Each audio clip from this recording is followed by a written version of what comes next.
আর এই মুহূর্তে যে খবরে নজর রাখবো, ভবানী ভবন থেকে বেরোলেন অভিষেক বন্দ্যোপাধ্যায়। ৮ ঘন্টার কাছাকাছি জেরা চলেছে। এর আগে কুণাল ঘোষ তিনি বেরোলেন, তারপর ভবানী ভবন থেকে বেরোলেন অভিষেক বন্দ্যোপাধ্যায়।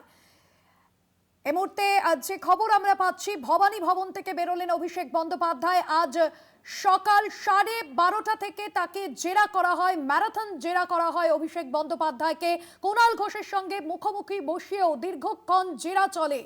12:30টায় ঢুকেছিলেন ভবানী ভবনে। মুহূর্তে অভিষেক বন্দ্যোপাধ্যায় ভবানী ভবন থেকে বেরোলেন। প্রায় 8 ঘন্টার কাছাকাছি জেরা করেন সিআইডি আধিকারিকরা। সিআইডি দফতরে অভিষেক বন্দ্যোপাধ্যায়কে জেরা। ভবানী ভবন থেকে বেরোলেন অভিষেক বন্দ্যোপাধ্যায়, আপনাদের জানাবো। এবং 8 ঘন্টার পর্যন্ত জেরা করা হয় অভিষেক বন্দ্যোপাধ্যায়কে। রিয়া মাঝি রয়েছেন আমাদের সঙ্গে ফোন লাইনে। রিয়া, 8 ঘন্টা প্রায় জেরা করা হয় অভিষেক বন্দ্যোপাধ্যায়কে, কি জানা যাচ্ছে?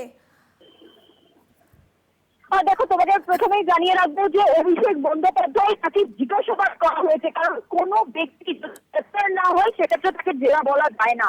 তো এক্ষেত্রে অভিষেক বন্দ্যোপাধ্যায়কে জিজ্ঞাসাবাদ করা হয়েছে। আগের দিন তাকে 5.5 ঘন্টা জিজ্ঞাসাবাদ করা হয়েছিল, এখন আজকে 8 ঘন্টার বেশি তাকে জিজ্ঞাসাবাদ করা হয়েছে বলে এমনটাই জানা যাচ্ছে। অভিষেক বন্দ্যোপাধ্যায় ইতিমধ্যেই ভবানী ভবন থেকে বেরিয়ে গিয়েছেন এবং বেরিয়ে গিয়ে তিনি সম্ভবত একদম তৃণমূল সুপ্রিমো মমতা বন্দ্যোপাধ্যায়ের বাড়ির উদ্দেশ্যে গিয়েছেন বলে এমনটাই জানা যাচ্ছে। অভিষেক বন্দ্যোপাধ্যায় এই মুহূর্তে যে ছবি জানা যাচ্ছে, মমতা বন্দ্যোপাধ্যায় বাড়ির উদ্দেশ্যে তিনি গিয়েছেন বলে এমনটাই জানা যাচ্ছে। এবং একই সঙ্গে তোমাকে জানাবো যে দীর্ঘ কয়েক ঘন্টা তাদেরকে জিজ্ঞাসাবাদ এবং শুধু একা নয়, মুখোমুখি বসিয়ে জিজ্ঞাসাবাদ করা হয়েছে অভিষেক বন্দ্যোপাধ্যায় এবং মমতা এবং কুণাল ঘোষকে বলে কিন্তু এমনটাই দেখা গেল।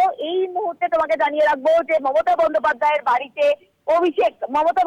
বাড়িতে অভিষেক এই মুহূর্তে বলে এমনটাই জানা যাচ্ছে।